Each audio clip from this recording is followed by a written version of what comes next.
Hoje falaremos sobre um filósofo inglês, David Hume, considerado o pai do empirismo.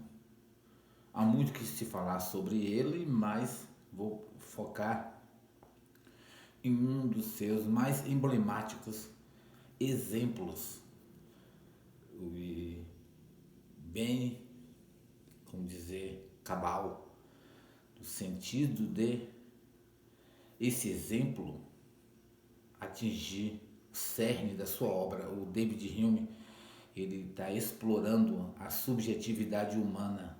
Descartes havia recentemente inaugurado, né, as questões subjetivas, né, colocado o centro da filosofia no cogito, né, no eu.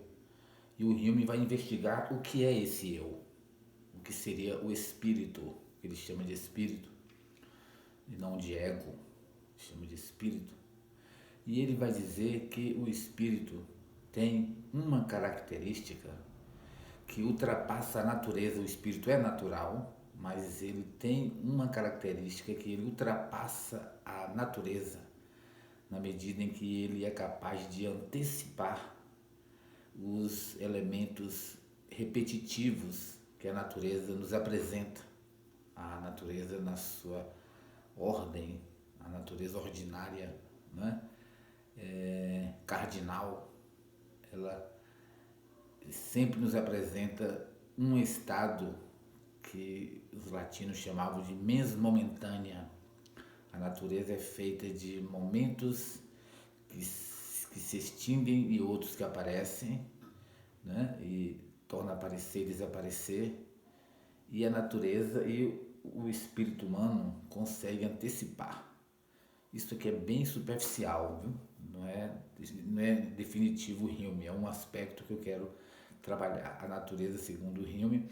E aí eu entro o exemplo famoso que me interessa aqui, quando ele diz que nós, de tanto ver o pôr do sol se repetindo, nós podemos inferir com áreas de ciência, de necessidade que o sol necessariamente nascerá amanhã, quando isso na verdade é só uma inferência pautada nos casos repetidos e nessa potência que a repetição induz o espírito a ultrapassar o dado e afirmar categoricamente que vai nascer amanhã, ou que a água ferverá a 100 graus. Tudo isso é projeções que o espírito faz e que a natureza acaba confirmando. Nada, porém, na obra dele impede que um dia as goiabeiras deem jaca. Até hoje nunca deu. Mas Hume está dizendo que a natureza, o espírito ultrapassa.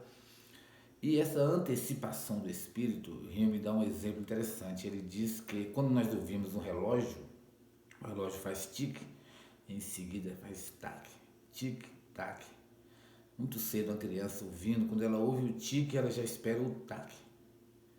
Esse tac antecipado no espírito humano é o que distingue a natureza, porque transcende, ultrapassa, cria o universal e o necessário, que os racionalistas depois vão tomar isso como axioma, como um dogma, quando na verdade não haveria nada necessário e universal. Mas vamos ao que interessa. Quando o Hume cita esse exemplo, tic-tac, é interessante observar que nós ouvimos um tique e esperamos, vem um intervalo, e nós esperamos um tac. Aí vem a minha pergunta, e por que não um outro tique? Né? Porque o espírito, ele já antecipa diferenciando, ele já antecipa algo que complementa.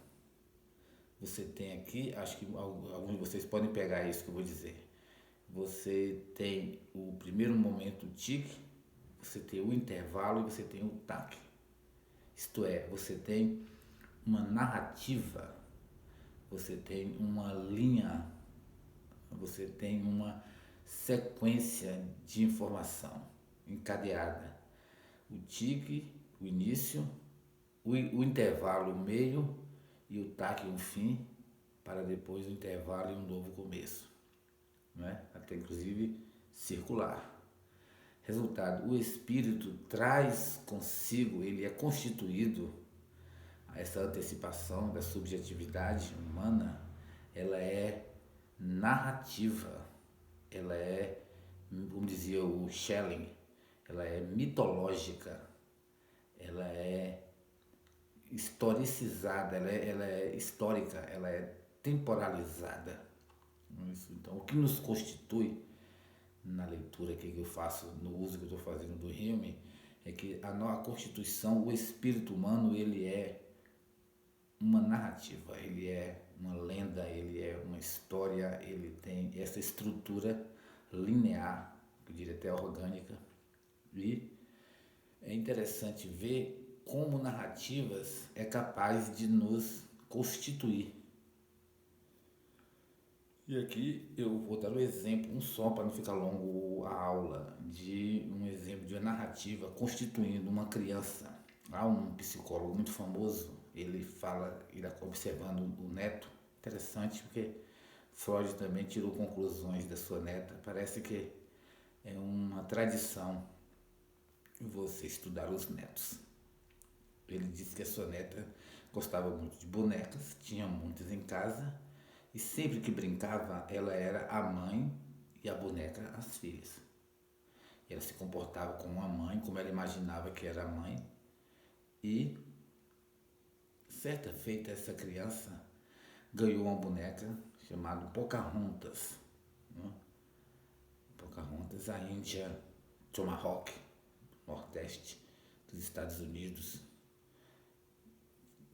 É um romance do Fenimore Cooper, O Último dos Moicanos, não sei se é aí que ela aparece, acho que sim. Mas enfim, Pocahontas ficou famoso porque a Disney fez um filme. Essa criança se apaixonou por Pocahontas. Os pais levaram para ver o filme da Disney e ela ficou impressionada, encantada, deslumbrada com Pocahontas. E vamos aqui, o Pocahontas era uma princesa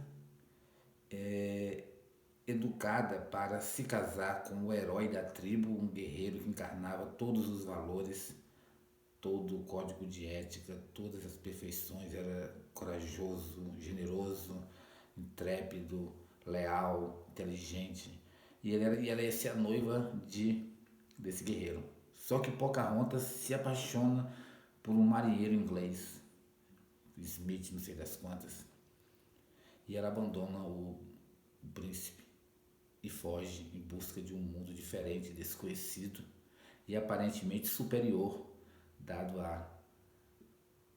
os signos que o marinheiro apresentava de um mundo distante, capaz de ir ali naquela nave incrível sobre o mar, das coisas que ele apresentou para ela, do mundo. O amor é isso, né? O amor é o amor pelo universo, que aquela pessoa é a porta que lhe permite entrar naquele mundo. A gente ama o mundo, que a pessoa que é amada é o portal. Pocahontas se apaixona e a criança que vê Pocahontas, quando ela volta a brincar com suas bonecas, com todas ela continua sendo a mãe. Né? E com Pocahontas, ela não é a mãe. Ela diz, eu sou Pocahontas. Ela é Pocahontas e Pocahontas passa a ser a filha dela e ela não é mais ela. Então, com a leitura dessa narrativa, desse filme, a criança foi capaz, primeiro, de se libertar do ego asfixiante, né? Que a coisa mais terrível na vida é o ego de uma criança. Aquela criança que diz, mãe, se meu irmão morrer, o gato é meu. A criança é de um egoísmo absurdo. Ela consegue transcender, porque ela é outra, ela não é mais ela. E ela é Pocahontas porque é o seguinte, ela consegue transgredir as regras em que Pocahontas vivia e em que ela vivia, em que ela era obrigada a ser a mãe e a avó daquelas outras bonecas. Ela consegue, ela entende que as regras humanas são artifícios para construir, mas que podem ser, uma vez compreendidas, podem ser transgredidas em função de uma regra melhor, de um ideal, de um propósito.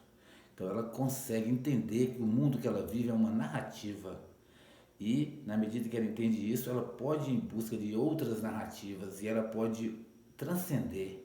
O espírito pode ultrapassar o próprio espírito. Né?